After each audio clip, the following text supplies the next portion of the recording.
एक बार गौतम बुद्ध अपने प्रिय शिष्य आनंद के साथ पहाड़ी क्षेत्रों में ठहरे हुए थे। वह उस समय यात्रा पर थे। शाम के समय वह अपने शिष्यों के साथ घूमने के लिए निकलते हैं। दोनों ही प्रकृति के मनमोहक दृश्य का आनंद ले रहे थे। प्रकृति का सौंदर्य सभी को मंत्रमुग्ध कर देता है। वह दोनों भी बड़े ही धैर्यपूर्वक प्रकृति के इस अनोखे सौंदर्य को निहार रहे थे। विशाल और मजबूत चट्टानों को देखकर गौतम बुद्ध के उस शिष्य के दिमाग में अनेकों प्रश्न उठने लगे और उसे उन सभी के उत्तर जानने की उत्सुकता हुई। उसने गौतम बुद्ध से कहा, गुरुदेव, इन चट्टानों में तो किसी का शासन नहीं होगा, क्योंकि यह तो अटल, अविचल और कठोर है। शिष्य की यह बात सुनकर भगवान बुद्ध बोले, नहीं, इन शक्तिशाली चट्टानों पर किसी का शासन नहीं है। लोहे के प्रहार से इन कठोर और अटल चट्टानों के भी टुकड़े टुकड़े हो जाते हैं। यह बात सुनकर आनंद ने कहा, गुरुदेव, इसका अर्थ तो यह हुआ कि लोहा ही सर्वशक्तिशाली है। बुद्ध मुस्कुराए और बोले, नहीं, अग्नि अपने ताप से लोहे का रूप परिवर्तित कर सकती है और उसे जल की तरह द्रव्य बना सकती है। आनंद गौतम बुद्ध की बातें धैर्यपूर्वक सुन रहा था। यह सुनकर उसने कहा, इसका मतलब अग्नि सबसे शक्तिवान है। गौतम बुद्ध ने फिर उसी भाव में उत्तर दिया, नहीं, जल अग्नि की गर्मी को भी शीतलता में परिवर्तित कर सकता है तथा अग्नि को शांत कर सकता है। अब उनके प्रिय शिष्य का दिमाग चकराने लगा। वह गहरी सोच में डूब गया। गौतम बुद्ध समझ गए थे कि उसकी जिज्ञासा अभी पूरी तरह से शांत नहीं हुई है।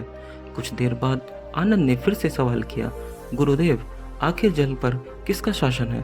भगवान बुद्ध ने उत्तर दिया, जल पर वायु का शासन है। वायु का वेग जल की दिशा को बदल सकता है।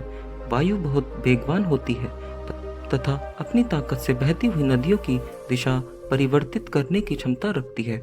इससे पहले कि आनंद कुछ बोलता, गौतम बुद्ध ने कहा, अब तुम कहोगे कि वायु सबसे शक्तिशाली है, लेकिन नहीं, वायु सबसे शक्तिशाली नहीं है। अब गौतम बुद्ध के शिष्य का दिमाग पूरी तरह चकरा चुका था। उसे समझ नहीं आ रहा था कि सबसे शक्तिशाली कौन है। उसने गौतम बुद्ध से पूछा, गुरुदेव, इन सब में सबसे शक्तिशाली किसे माना जा सकता है? क्या इनसे भी बड़ी कोई शक्ति है? गौतम बुद्ध ने कहा, एक शक्ति है जिससे इन सभी को नियंत्रित किया जा सकता है और वह है मनुष्य की संकल्प शक्ति। अगर मनुष्य संकल्प लेकर किसी भी कार्य को करता है तथा अपना पूरा ध्यान उसी कार्य पर लगाता है तो यह सारी शक्तियां भी मिलकर उसे नहीं रोक सकती। वह अपनी संकल्प शक्ति से इन सभी के बीच से रास्ता बना सकता है। जीवन में कोई भी महत्वपूर्ण कार्य भी शक्ति के बगैर असंभव है, इसलिए अपने भीतर हमेशा संकल्प की शक्ति का विकास करो। तो दोस्तों, यह थी आज की कहानी। इस कहानी में हमें गौतम बुद्ध ने बताया है कि संकल्प की शक्ति सबसे महान शक्ति है। अगर मनुष्य संकल्प के साथ किसी कार्य को करता है तो अचल और कठोर चट्टानें तथा भस्म कर देने वाली अग्नि और विनाशकारी जल प्रलय तथा बड़े बड़े तूफान भी उसे नहीं रोक सकते।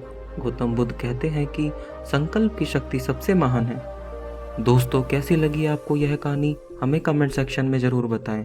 अगर आप हमारे चैनल पर नए हैं तो चैनल को सब्सक्राइब जरूर कर लें ताकि आने वाली वीडियोस आप लोगों तक समय से पहुंच पाए।